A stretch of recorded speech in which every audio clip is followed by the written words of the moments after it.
देखिए जेपी शर्मा जी, मैं ये कहना चाहूंगा कि भारतीय जनता पार्टी का ये सदैव चरित्र रहा है, किसी भी राज्य के अंदर विधानसभा का चुनाव हो या किसी दूसरी जगह पे, ये जिस प्रकार से एक इवेंट मैनेजमेंट की तरह वहां पे जाते हैं, बड़े बड़े भाषण करते हैं, जब जनता नकार देती है, जब जनता नकार देती है तब जनता के जनादेश को कुचलने का काम भारतीय जनता पार्टी बेहतरीन तरीके से जानती है। मैं मानता हूं कि भारतीय जनता पार्टी इस देश की सबसे बड़ी पार्टी है या नहीं है, लेकिन इस देश की सबसे बड़ी धनी पार्टी है, ये सब जानते हैं और आप भी जानते हैं।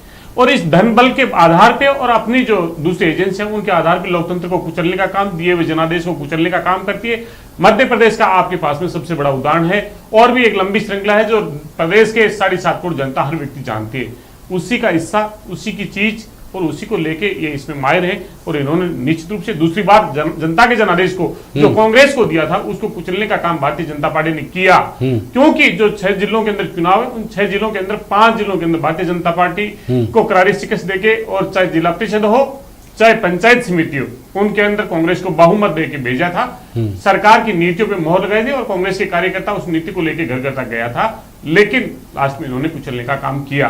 आज उसके नतीजे आपके सामने हैं कि किस प्रकार से वो बच गए। जो 5 जिलों के अंदर कांग्रेस बढ़त में आई थी वो निश्चित रूप से आई। ये भरतपुर का जिक्र करेंगे, 14 बढ़त तो आप 3 जिलों में थे। इस बाड़ाबंदी से वहां तक दूरी तय करने के लिए आप इस बात को मानेंगे कि बस खराब हो गई, इसलिए भारतीय जनता पार्टी के जो मेरा नहीं पहुंच पाए। मेरा सवाल तो दूसरा है। आपने यहाँ तक जो कहा ये आपने कल भी कहा था, और कल आपका ये कहना सुहा रहा था क्योंकि भारतीय जनता पार्टी ने फेरबदल किया था। आज तो आपने किया है, 3 की जगह 5 आपने बनाए हैं, हिसाब बराबर आपने किया है। तो कल जो इन्होंने 1 में किया था, आज आपने वो 2 में करके दिखाया। तो फिर वो सारे तर्क इधर से क्यों नहीं लागू होते, वो सारे हमले ये क्यों नहीं कर सकते आपके ऊपर? जवाब दे देता हूं मैं। हाँ बोलिए। आपने कहा कि दो जिलों की जो जिक्र करते हैं, भरतपुर की जिक्र करें और यहाँ पे जयपुर जिले की जिक्र करें।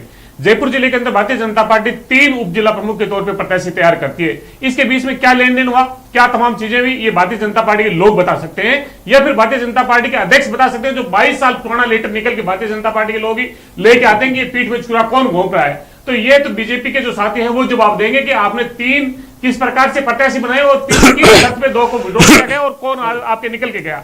और जो भरतपुर की बात है, भरतपुर के लिए ये कह रहे हैं कि वहां पे हमारी बस खराब होगी, बस खराब नहीं हो गई थी, उसके अंदर विद्रोह हो गया था। ये अपना प्रत्याशी का चयन नहीं कर पाए, धनबल के आधार पे जो जुटाने का जो काम किया वो वहां पे फेल हो गया।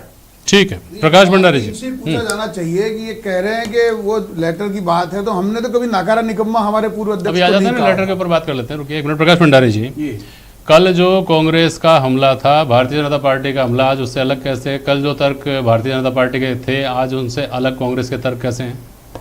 देखिए तर्क क्या है, सबसे बड़ी बात तो ये है कि जैसे जयपुर के जिला प्रमुख के चुनाव को लेकर के आप बात करें तो सरकार जहाँ बैठी है, सरकार जहाँ से शासन करती है, उसके ठीक नाक के नीचे कांग्रेस का जो है कोई घर उजाड़ जाए, कोई उसका घोंसला तोड़ जाए और उसको पता नहीं लगे, आभास ही ना हो, ये जब तक ये संभव जब ही हो सकता है जब तक का भीतराघात ना हो। तो कांग्रेस के अंदर कहीं ना कहीं भीतराघात था, और जिस क्षेत्र में जो है वो आप जानते ही हैं, जिस क्षेत्र में हुआ, जो चाकसू का क्षेत्र है उसमें, तो वहाँ पर जो वहाँ के जो विधायक हैं उनके कार्यकलाप पर प्रश्न चिन्ह लगता है कि उनकी क्या भूमिका रही।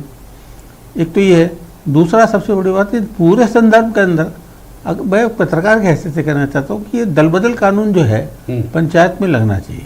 क्यों? इसके बिना ये पंचायती राज जो महात्मा गांधी का जो ग्राम स्वराज की जो कल्पना थी वो कभी पूरी नहीं होगी। राजीव गांधी ने कोशिश की थी कि जो निचले स्तर पर, पंचायत के स्तर पर स्वच्छता है और जो ग्राम स्वराज की कल्पना थी महात्मा गांधी को पूरी हो अच्छी तरह से, वो कभी दिख नहीं रही है। या तो चुनाव सीधे हो और पार्टियों का उसमें कोई लेन देन नहीं हो, सीधे प्रत्याशी जो है खड़े हो और विभिन्न पदों के लिए सीधे और जो मतदाता है वो सीधे वोट दें, तो उससे सुधार की गुंजाइश बनती है। लेकिन जब पार्टियां आ जाती हैं तो आप पार्टियों के जो उद्देश्य हैं, पार्टियों के जो उनकी अभिलाषा है, जो भी उनके एस्पिरेशंस हैं, वो अलग होते हैं। और उसमें जो जिस सोच की कल्पना की थी महात्मा गांधी, वो लगता है वो पूरी नहीं हो पाती। ठीक है, समय